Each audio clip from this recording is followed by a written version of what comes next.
Hyun-woo Kim adjusted his simple gray diplomatic uniform as he walked through the massive corridors of the Galactic Council station, floating in the neutral zone between star systems.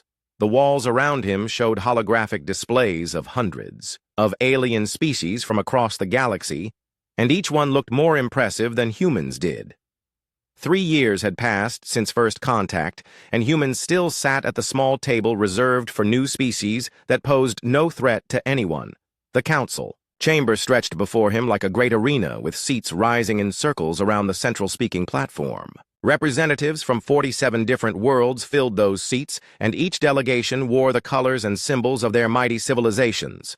The Altarians sat in flowing silver robes that seemed to move like liquid metal, while the Vegan collective members appeared as living crystals that rang like bells when they communicated. The Centauri warriors wore their battle honors proudly even in this place of peace.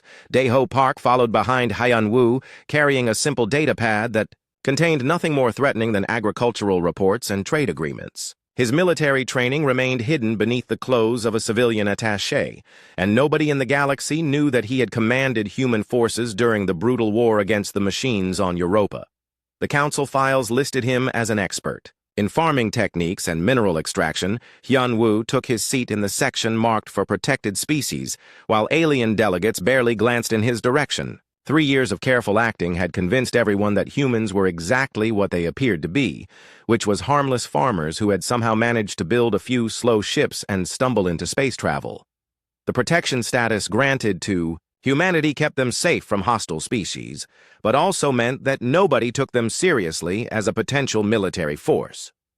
Councillor Veltar of Altair rose from his seat, and his voice filled the chamber with the musical tones that his species used. For formal announcements, the translator devices worn by every delegate converted his words into their native languages, but Hyun-woo had learned to understand several alien tongues during his time here.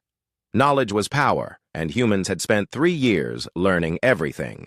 They could about their galactic neighbors. The Altaran spoke about trade disputes and mining rights, while Hyun-woo listened with the patient expression that had become his trademark in these meetings. Other delegates often fell asleep during these routine sessions, but the human ambassador paid attention to every detail because even the smallest piece of information might prove useful someday. Behind his calm face, his mind recorded ship movements and military capabilities that aliens discussed openly because they never imagined that the peaceful humans could threaten anyone. Daeho made notes on his datapad while watching the Centauri delegation with interest that appeared purely academic. The warrior species wore their weapons even in the council chamber, and their leader bore scars from battles across the galaxy. What the aliens did not know was that Daeho had studied every fighting technique and weapon system that the Centauri used, and human military scientists had already developed counters for most of them. The session continued with reports from frontier regions where various conflicts continued to simmer between aggressive species and their neighbors. Hyun-woo nodded politely when other delegates spoke about the need for peaceful solutions, while secretly calculating how human forces might handle such situations differently. The galaxy operated under the assumption that civilized species solved problems through negotiation and economic pressure rather than direct military action. Veltar began discussing a situation that made Hyun-woo sit forward with increased attention, though his expression remained neutral. Reports had arrived from the Outer Rim territories where the Korthak Empire had increased their raids against weaker species. The Korthaks were one of the few remaining purely aggressive civilizations that the galaxy tolerated because they mainly attacked species too weak to complain effectively to the Council. The Altaran counselor explained that several human colonies had been hit by Korthak raids in recent weeks, and the attacks appeared to be escalating in both frequency and violence. He spoke about the raids as if they were natural disasters that nobody could prevent, rather than military actions that demanded military responses. The Council had grown comfortable with letting minor conflicts burn themselves out in distant regions where they would not affect major trade routes. Hyun-woo felt a cold anger building inside him as he listened to casualty reports from New Busan Colony and the farming settlements around New Seoul.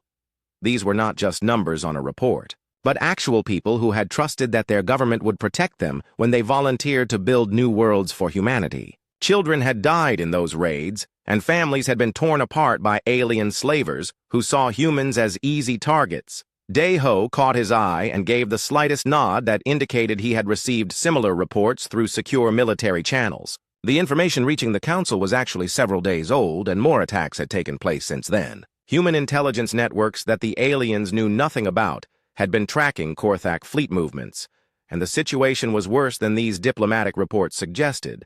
Other Council members began the usual discussion about sending observers to investigate the situation and possibly arranging talks between the attacking forces and their victims. This was how the galaxy handled conflicts involving minor species, and the process could take months while people continued to die. The Centauri delegate suggested that humans should simply abandon the colonies that were too difficult to defend and relocate to safer regions closer to Council protection. Hyun-woo stood slowly and walked to the speaking platform while conversations continued around him.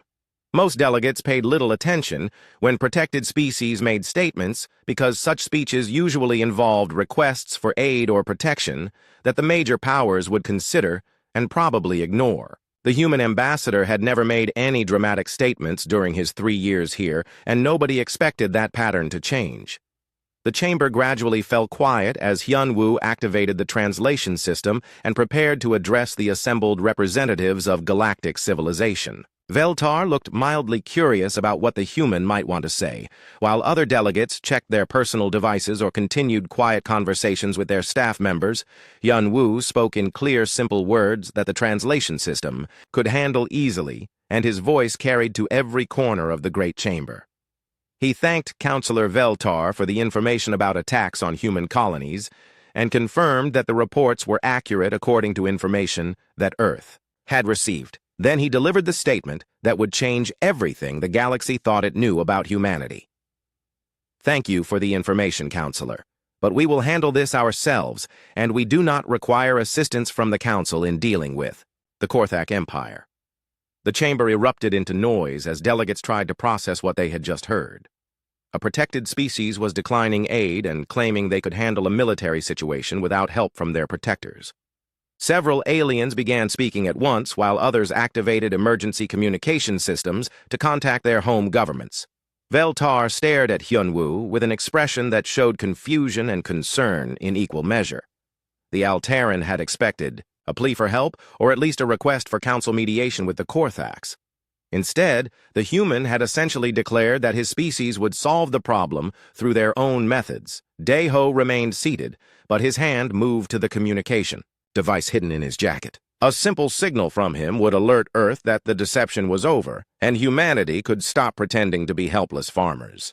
Military commanders across human space were waiting for permission to reveal what they had built during 3 years of careful preparation.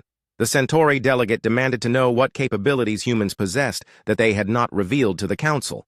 Military strength was supposed to be registered and monitored to prevent arms races between species, but humans had never filed reports about anything more dangerous than police forces and colonial militia. If they had real weapons, then they had been lying to everyone for years. Hyun-woo smiled for the first time since taking his position as ambassador, and the expression was not entirely pleasant. He explained that humans had always been honest about their nature, but perhaps other species had not asked the right questions. They had filed reports about agricultural settlements and defensive capabilities, but nobody had inquired about what humans might do if their patience was exhausted. On Earth, General Min-ho Lee watched the council session through quantum communication links and felt satisfaction as he saw alien faces show the first hints of real concern about humanity. Orders went out to naval bases hidden throughout the solar system, while ground forces that had trained in secret for 3 years prepared to board transport ships that looked like cargo vessels. The galaxy was about to discover that humans had spent their probationary period doing much more than farming. Soo-jin Han rushed through the corridors of the Council Intelligence Center with data tablets clutched against her chest and sweat beading on her forehead despite the controlled climate of the station. As the chief military analyst for the Galactic Council, she had access to every piece of information about member species and their capabilities, but the files she carried now made no sense compared to what the human ambassador had just declared. Her office overlooked the main council chamber through reinforced transparent aluminum, and she could see the chaos still unfolding below as delegates tried to understand what humanity had meant by handling the Korthak situation themselves. Emergency sessions were being called while security teams tried to restore order to what should have been a routine diplomatic meeting.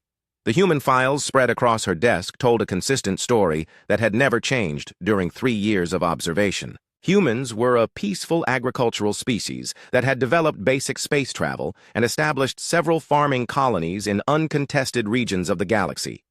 Their ships moved slowly and carried minimal defensive systems while their ground forces consisted of nothing more than local police and volunteer militia.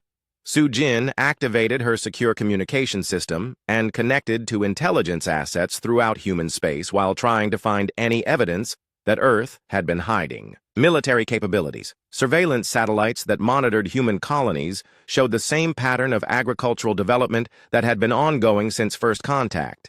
There were no signs of weapons factories or military training facilities that could support the kind of force needed to challenge the Korthak Empire.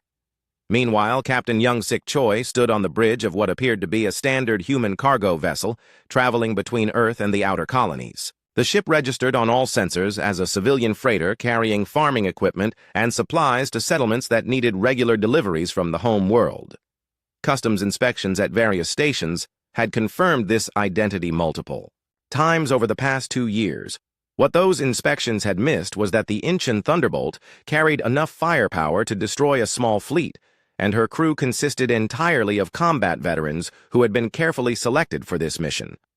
The fake cargo bays concealed fusion reactors that could power weapons systems designed to penetrate any known alien defensive technology, while the engineering spaces held manufacturing equipment that could produce ammunition and spare parts during extended operations. Young-Sik received the coded transmission from Earth that meant the deception was over and humanity could finally stop pretending to be harmless merchants. His crew had grown tired of playing their roles while real soldiers died in Korthak raids that could have been stopped months ago if political considerations had not required continued secrecy.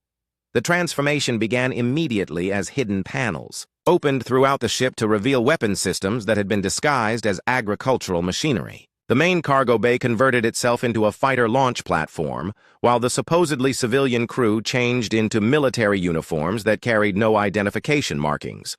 Within minutes, the peaceful freighter had become a warship that carried enough destructive potential to level a city. Dr. Yoon Young Lim worked frantically in her laboratory aboard the research station that orbited the gas giant, where humans had established their most advanced scientific facilities. The station appeared to study atmospheric conditions and extract rare gases for industrial use, but its real purpose was developing military technology that the galaxy had banned for good reasons. The artificial intelligence systems that she had spent 2 years perfecting represented a complete violation of galactic law regarding autonomous weapons. Every major species had agreed that machines should never be given the power to make decisions about taking lives, but humans had never signed those treaties because they were still considered too primitive to pose a threat. Her combat AI could process battlefield information faster than any biological mind and coordinate attacks with precision that no organic commander could match. The systems had been tested extensively in simulated battles against every known alien military doctrine, and the results showed that human forces equipped with AI support could defeat numerically superior enemies through superior coordination and tactical flexibility. Yun Young activated the final sequence that would distribute her AI to human military units throughout the galaxy, while knowing that this action would make her a war criminal in the eyes of every other species. The choice between following alien laws and protecting human lives was not difficult to make when Korthak raiders were murdering families on distant colonies.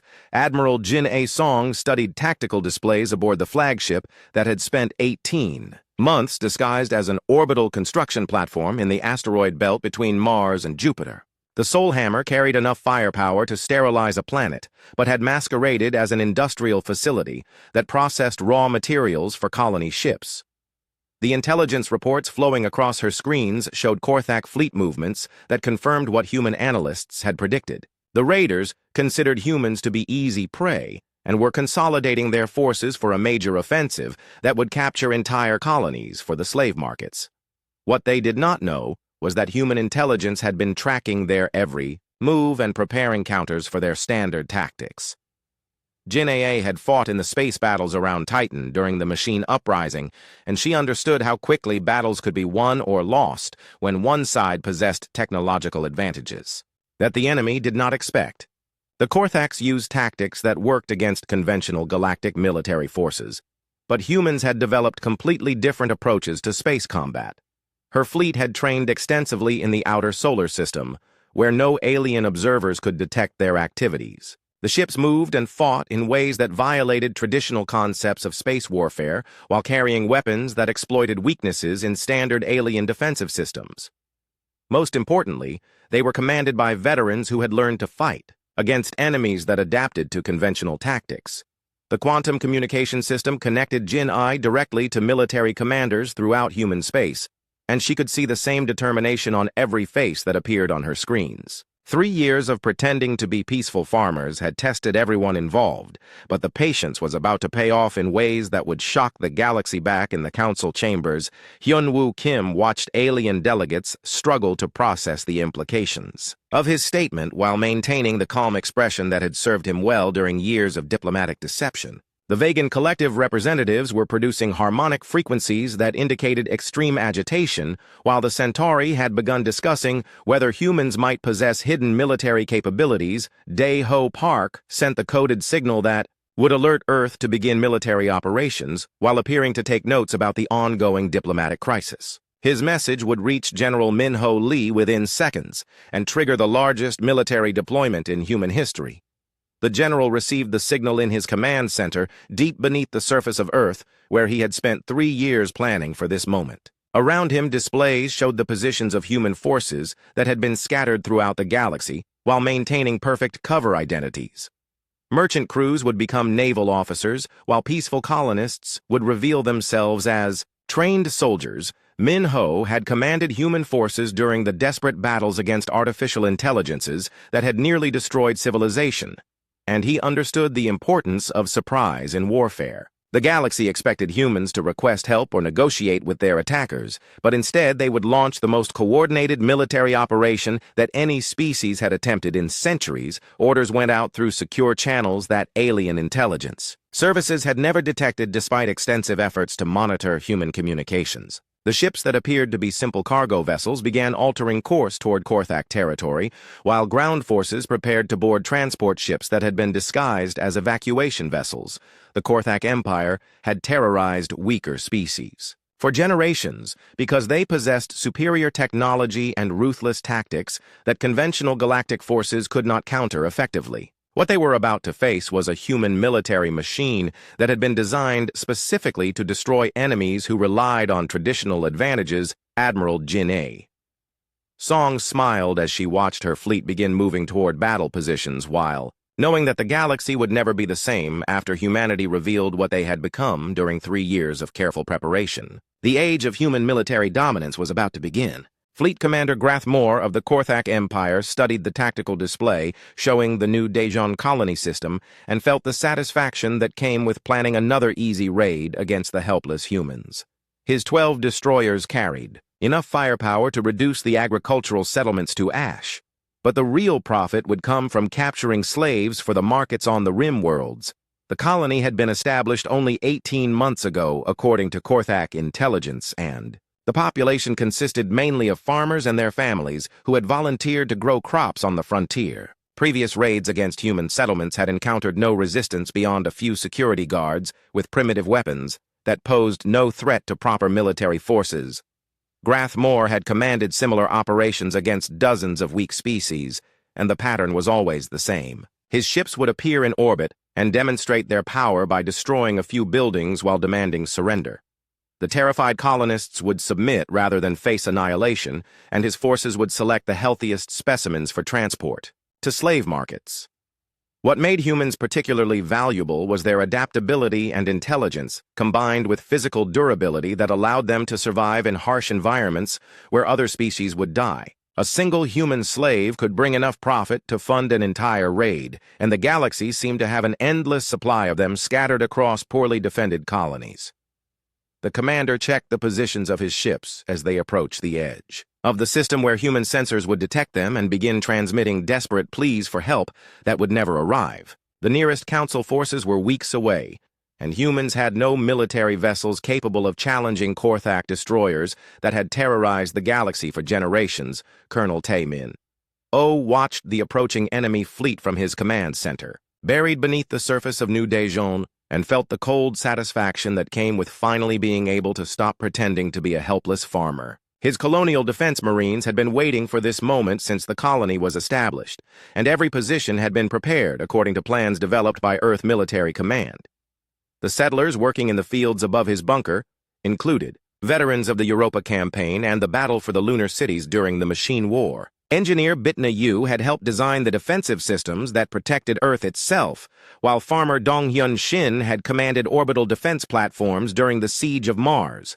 None of them were actually farmers despite what their identification. Documents claimed New Daejeon colony looked exactly like every other human agricultural settlement from space, but appearances could be deceiving when humans were involved. The irrigation systems concealed conduits for military power and communication networks, while farm buildings contained concealed weapon emplacements that could emerge within seconds of receiving activation commands. Taemin had fought in ground battles across 3 worlds during the machine uprising, and he understood how to use defensive positions to maximize casualties among attacking forces. The Korthaks expected to face civilian militia armed with hunting rifles, but they were about to encounter professional soldiers using technology that the galaxy had never seen. Lieutenant Commander Subin Park monitored the orbital defense grid from her control station while tracking the incoming enemy ships with sensors that the aliens could not detect. The satellite network that appeared to monitor weather patterns and coordinate agricultural activities actually consisted of armed platforms carrying directed energy weapons powered by miniaturized fusion reactors. The Korthak destroyers moved in the standard formation that had proven effective against conventional galactic military forces for decades. But human analysts had studied their tactics extensively and developed specific counters for every maneuver. The enemy ships were powerful, but they followed predictable patterns that made them vulnerable to properly coordinated attacks. Subin had commanded orbital platforms during the defense of Earth, and she knew how to coordinate multiple weapon systems to achieve maximum effectiveness against superior numbers. The key was timing and patience combined with the element of surprise that came from appearing weaker than you actually were. Grathmore felt confident as his fleet entered the inner system and began scanning the human colony for defensive installations while preparing to transmit surrender demands. The settlements showed no signs of military preparation, and the orbital space contained only a few civilian satellites that posed no threat to his ships. The first indication that something was wrong came when his sensors detected energy signatures that did not match the expected patterns for agricultural equipment. Before he could analyze the readings, his flagship was struck by directed energy beams that penetrated his shields and caused massive damage to primary systems. Subin coordinated the orbital defense network with precision that would have impressed her instructors at the Earth Naval Academy while watching Korthak shields collapse under concentrated fire from weapons that should not have existed. The enemy ships tried to maneuver into defensive positions, but they were already trapped within the engagement envelope of the satellite grid. The space battle lasted exactly 17 minutes as human orbital platforms systematically destroyed every Korthak vessel while the enemy struggled to understand what was happening to them. Their weapons could not penetrate the defensive fields protecting the human satellites, while their own shields failed against directed energy systems that operated on principles the galaxy had never developed. Grathmore died when his flagship exploded, under fire from 6 different satellites that concentrated their beams on his reactor core with surgical precision. His last transmission was a confused report about human weapons that seemed impossible, according to everything the Korthaks knew about their enemies. Captain Jae-Sung Kim commanded the Gwangju Guardian from a concealed position in the asteroid belt where his ship had waited for weeks while masquerading as a mining platform. The vessel looked like a civilian industrial ship from the outside, but carried enough firepower to destroy a battle squadron, and his crew consisted entirely of naval combat. Veterans Jae-Sung watched the destruction of the Korthak fleet with professional satisfaction while preparing to transmit the message that would announce humanity had abandoned its peaceful facade. 3 years of careful preparation had led to this moment when the galaxy would discover that humans were far more dangerous than anyone had imagined. The transmission reached the Galactic Council within hours and created immediate panic among delegates who had believed that humans were harmless farmers incapable of defending themselves. A protected species had just demonstrated military capabilities that surpassed most council member nations, and they had done it without any warning or registration of their weapons. Tae-min emerged from his bunker as the last pieces of destroyed Korthak ships fell toward the planet while his marines secured the landing sites that the enemy had planned to use for their ground assault. The colonists continued working in their fields as if nothing had happened because they were professional soldiers who understood the importance of maintaining operational security. Bitna Yu checked the power systems that had fed energy to the orbital defense grid while already planning upgrades that would make the next battle even more decisive. Human engineering had always focused on practical solutions to complex problems, and warfare was simply another engineering challenge to be solved through superior technology and tactics. Dong-hyun. Shin coordinated the cleanup operations that would remove any evidence of the battle from areas where alien observers might detect them. The galaxy needed to believe that humans had won through luck, rather than superior preparation, if the deception was to continue long enough for Earth to complete its military deployment. The message that reached Earth confirmed what General Min-ho Lee had expected would happen when human forces finally revealed their true capabilities. The Korthak Empire had built its reputation on terrorizing weaker species, but they had never faced an enemy that fought back with coordinated precision and technological superiority. Orders went out to human forces throughout the galaxy as the general began the next phase of operations that would establish humanity as the dominant military power in known space. The galaxy had wanted peace, and humans would give them peace enforced by the most effective war machine that any species had ever created. Subin Park prepared her report on the engagement while knowing that the tactical data would be studied by human military analysts who were already planning larger operations against enemies that still believed humans were harmless farmers. The age of human military dominance had begun with a single battle that lasted 17 minutes. The galaxy would never underestimate humanity again. Counselor Zethik of the Vegan Collective produced harmonic frequencies that indicated extreme distress as emergency reports continued flooding into the Galactic Council chambers from across known space. The crystalline being had spent decades helping to maintain peace between species, but the destruction of an entire Korthak fleet by humans threatened to destabilize everything that galactic civilization had built. The reports described weapon systems that violated multiple treaties regarding military technology and demonstrated capabilities that humans had never registered with council authorities. A species classified as peaceful farmers had just eliminated 12 destroyers without suffering a single casualty and done it with technology that most member nations did not possess. Veltar of Altair called for immediate military intervention to prevent the situation from escalating into full-scale war, while other delegates demanded explanations for how humans had developed such advanced weapons without detection. Emergency sessions were being convened throughout the galaxy as governments tried to understand what humanity represented as a potential threat. Ambassador Hyun-woo Kim stood at the central speaking platform with the same calm expression that had characterized his 3 years of diplomatic service. But now that composure seemed far more threatening than peaceful. The other delegates had begun to realize that everything they thought they knew about humans might be carefully constructed. Deception Hyun-woo activated the translation system and addressed the assembled representatives with words that would reshape galactic politics forever. He explained that humans had always been honest about their nature, but perhaps other species had failed to ask the proper questions during first contact. Earth had submitted accurate reports about agricultural colonies and defensive capabilities, but nobody had inquired about what humans might do if their patience was exhausted. The ambassador revealed that humanity had spent 3 years studying every alien species in the galaxy while learning their technologies and understanding their military capabilities. Human scientists had reverse-engineered and improved upon every innovation they encountered, while human strategists developed tactics specifically designed to counter known alien military doctrines.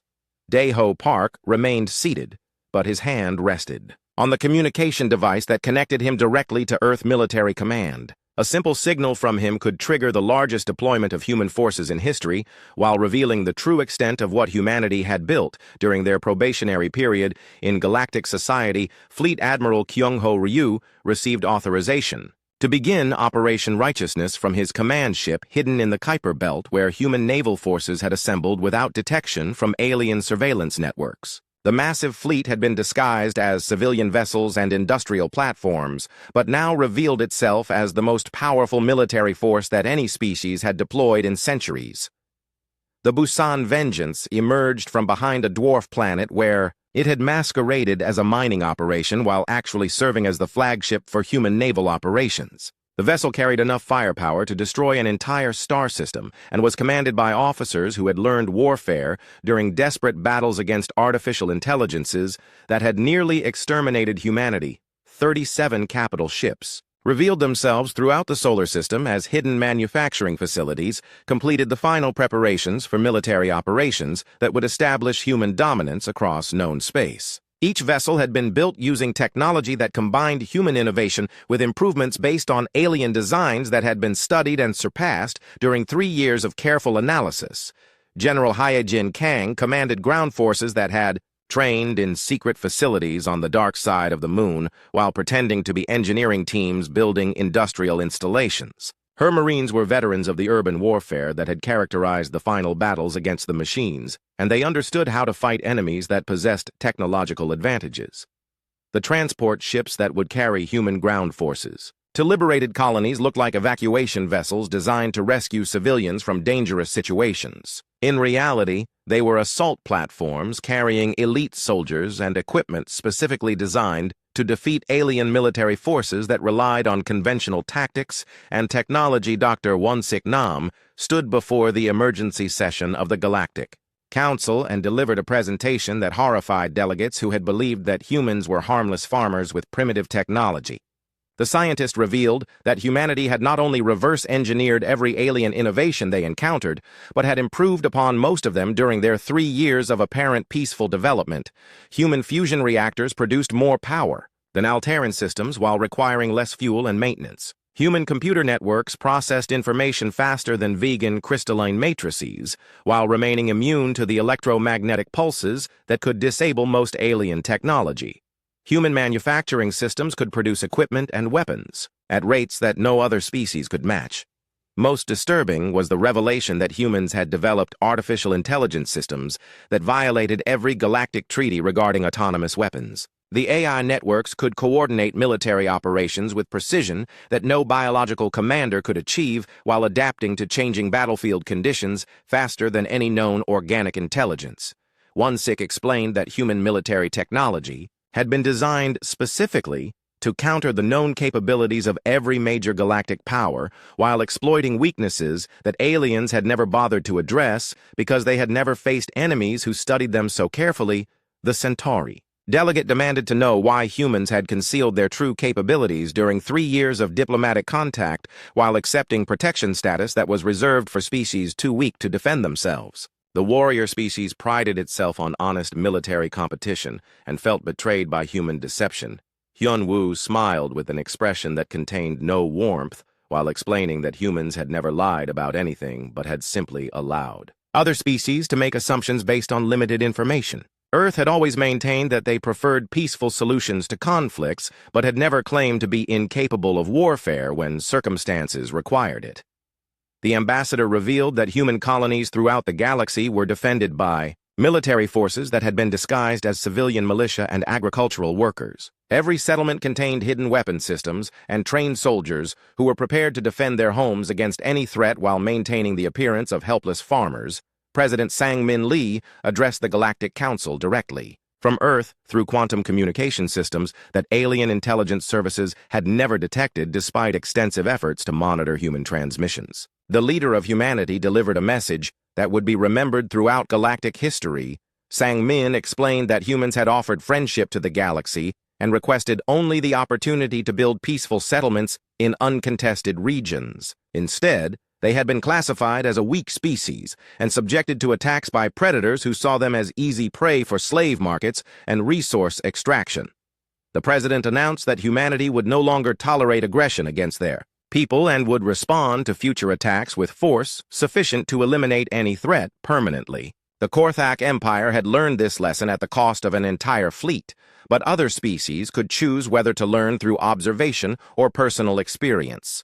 General Inho Bayek established the human defense perimeter that encompassed former Korthak territory and extended protection to any species that requested assistance against aggressive neighbors. The massive deployment included orbital platforms that could defend entire star systems and ground forces capable of liberating occupied worlds, former Korthak slaves, including the Kalani and Thresh, were offered immediate citizenship in human space, along with full access to human technology and military training. The species that had suffered under alien oppression for generations would now serve alongside humans in maintaining galactic peace through superior firepower. Dr. Mi Kyung announced the creation of the Galactic Research Initiative that would share human medical and agricultural technology freely with any species that agreed to peaceful coexistence. However, military innovations would remain exclusively human property until other species demonstrated that they could be trusted with such power.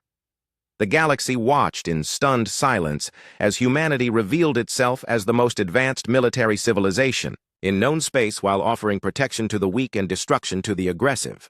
The age of human dominance had begun not through conquest, but through the simple act of revealing what they had always been capable of achieving. Admiral Yejin Cho led her task force through the Outer Rim territories where alien species quickly learned that attacking human colonies was no longer a profitable enterprise. Word spread rapidly that humans fought with coordination and technology that made them unbeatable enemies and valuable allies. The Galactic Council found itself forced to restructure entirely as the balance of power shifted toward a species that had hidden its true nature until the moment was right to reveal it. Admiral So Young stood on the bridge of her flagship as the orbital bombardment of the Korthak homeworld entered its final phase, and the alien empire that had terrorized the galaxy for centuries prepared to surrender unconditionally. 6 months of relentless warfare had reduced the most feared military force in known space to scattered remnants begging for mercy from enemies they had dismissed as harmless farmers. The campaign had been a masterpiece of human military planning that demonstrated the advantages of superior technology combined with tactics that alien forces could not counter effectively. Korthak fleets that had dominated star systems for generations were destroyed in battles that lasted minutes while their ground forces surrendered rather than face human marines who fought with precision that seemed impossible. So Young had commanded orbital defense platforms during the siege of Earth by artificial intelligence forces, and she understood how quickly wars could be won when one side possessed overwhelming advantages that the enemy could not match. The Korthaks had built their empire through brutality and technological superiority, but they had never faced humans who had studied their methods and developed specific counters for every tactic. The surrender ceremony took place aboard the human flagship where Korthak leaders knelt before representatives of the species they had considered prey just months earlier. The aliens who had enslaved entire civilizations were forced to sign agreements that dismantled their empire and freed every species that had suffered under their rule. Human forces established occupation zones throughout former Korthak territory, while beginning the process of rebuilding worlds that had been devastated by centuries of exploitation. The same humans who had pretended to be farmers revealed themselves as engineers and administrators, capable of restoring civilization to regions that had known only warfare and oppression. In the Galactic Council chambers, Ambassador Hyunwoo Kim addressed a very different audience than the one that had dismissed humans as insignificant 3 years earlier. The protective classification that had once granted humanity safety from aggressive species had been replaced with a designation that the galaxy had never seen before. The Council database now listed humanity as Apex Predator Class Alpha, which indicated a species capable of destroying any other civilization in direct military confrontation. The classification came with responsibilities as well as privileges, and humans had accepted the role of maintaining galactic peace through superior firepower. Hyun Woo explained that humanity preferred diplomatic solutions to conflicts, but would respond to aggression with force sufficient to eliminate threats permanently. The galaxy had learned that human kindness should never be mistaken for weakness, and that attacking human interests would result in swift and devastating retaliation. President Sang-Min Lee addressed galactic civilization directly through communication. Networks that reached every inhabited system while delivering a message that would define interstellar relations for generations. The human leader spoke about his species' desire for peace, combined with their willingness to enforce that peace against anyone who threatened innocent civilians. Sang-Min revealed that human military forces would patrol trade routes throughout the galaxy while protecting merchant vessels from pirates and raiders who had previously operated without fear of effective retaliation. The age of predatory species terrorizing weaker civilizations had ended with the destruction of the Korthak Empire. the president announced that human technology would be shared freely with species that demonstrated commitment to peaceful coexistence, while military innovations would remain exclusively human property. Any civilization that chose aggression over diplomacy would face the same fate that had befallen the Korthax General Inho Beck, established the Human Protection Zone that encompassed nearly a quarter of known space and included every system where human colonies existed along with dozens of worlds inhabited by species that had requested human protection. The massive military deployment required to maintain such an area demonstrated the true extent of human capabilities. Orbital defense platforms appeared around strategic systems, while patrol fleets began regular sweeps through regions that had previously been hunting grounds for slavers and raiders. Human marines established bases on worlds that controlled important trade routes, while engineers built communication networks that could coordinate military responses across thousands of light years. Former enemies of the Korthak Empire found themselves offered citizenship in human space along with full access to technology that could rebuild their devastated civilizations. The Kalani, who had suffered under alien oppression for centuries, were given their own worlds to govern while receiving human military protection against any future threats. The Thresh accepted human citizenship and began serving alongside human forces as Marines and naval officers who brought their own combat experience to integrated military units. Species that had been considered worthless by their former masters discovered that humans valued diversity and welcomed anyone willing to contribute to galactic peace. Dr. Mi Kyung O directed the establishment of research facilities throughout human space where alien scientists could work alongside human researchers on projects that benefited all participating species. Medical technology that could extend lifespans and agricultural innovations that could feed entire worlds were shared freely with civilizations that embraced peaceful cooperation. However, military research remained strictly controlled by human authorities who understood that certain technologies were too dangerous to spread without careful consideration of their potential consequences. The artificial intelligence systems that gave human forces their decisive advantages would never be shared with species that might use them for aggressive purposes. Admiral Ye Jin Cho led combined fleets that included vessels from dozens of species, working together under human command to maintain order throughout the galaxy. Former enemies learned to cooperate when faced with human efficiency and the clear benefits of joining the winning side rather than opposing it. The patrol missions eliminated piracy from major trade routes while demonstrating human reach to any species that might consider returning to the aggressive policies that had characterized galactic politics before human intervention. Word spread rapidly that attacking civilian vessels would result in swift response from forces that could destroy entire fleets. Alien governments found themselves restructuring their military policies to accommodate the reality of human dominance. While discovering that cooperation brought significant benefits in terms of technology sharing and protection from remaining hostile species, the galaxy had entered a new era where peace was enforced by overwhelming power. The Galactic Council evolved into a body that focused on economic cooperation and diplomatic problem-solving rather than military competition between species that could no longer challenge human supremacy. Disputes that might once have led to warfare were resolved through negotiation, backed by the implicit threat of human intervention. Species that had spent centuries building military forces to intimidate their neighbors redirected those resources towards scientific research and economic development while accepting that humans would handle any serious threats to galactic stability. The age of competitive militarism had ended with the revelation of human capabilities. Young aliens throughout the galaxy grew up learning that humans were the guardians of civilization who protected the innocent and punished the aggressive with impartial efficiency. Stories of the Korthak destruction became cautionary tales about the consequences of mistaking human patience for weakness. Trade flourished throughout space, as merchants could transport goods without fear of attack, while colonists established settlements in regions that had previously been too dangerous for civilian development. The galaxy experienced unprecedented prosperity under human protection. Yun Woo Kim reflected on the transformation that had occurred since the day he announced that humans would handle the Korthak situation themselves. 3 years of careful deception had culminated in the establishment of human hegemony over known space through the simple expedient of revealing what they had always been capable of achieving.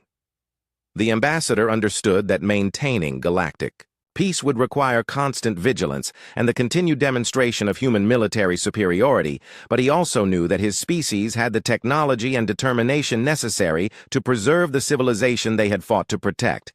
As Admiral, Ye Jin-cho completed another patrol through the Outer Rim territories. She received reports that confirmed what every human leader already knew. The galaxy had learned its lesson about underestimating humanity and would never make that mistake again. Peace reigned throughout known space under the protection of forces that preferred diplomacy but were always prepared for war.